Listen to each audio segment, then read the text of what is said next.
Isang paalala, ang video na ito ay ayon lamang sa aking sariling pananaliksik. Hindi ko nais na pilitin ang sino man na maniwala sa videong inyong matutunghayan. Kung hindi kayo kumbinsido sa mga impormasyon at taliwas ang inyong paniniwala sa kaalamang aking ilalahad, maaari kayong gumawa ng sarili ninyong pagsisiyasat para sa inyong kakontentuhan. Ang videong ito ay gabay lamang sa mas malalim na kaalaman at pag-intindi at hindi gawa ng isang profesional. Naniniwala ako na malaya tayong magbigay ng opinyon at suhestyon bilang malayang mamamayan ng Pilipinas. Maraming salamat po.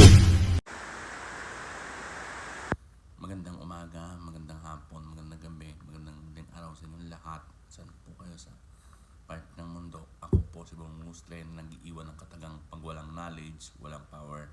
Ako rin po your kaibigang neighborhood. Gusto ko lang po ibalita sa inyo na si Mike Enriquez po ay pumanaw na. Mas kilala sa pangalang Mike Enriquez pero ang tunay niyang pangalan Miguel Enriquez po. Miguel C. Enriquez po. Pinanganak po siya noong September 29, 1951. Namatay po siya noong August 29, 2023. Hindi po kompleto yung detalye na kung paano yung namatay niya ayon sa GMA. Pero parang hindi po yata GMA yung naglabas. Ginamit lang yung pangalan ng GMA. Pero kung ganoon pa man, sorry for your loss. At saka po, deep condolences po para sa family ni Sir Mike Enriquez po. At sana po na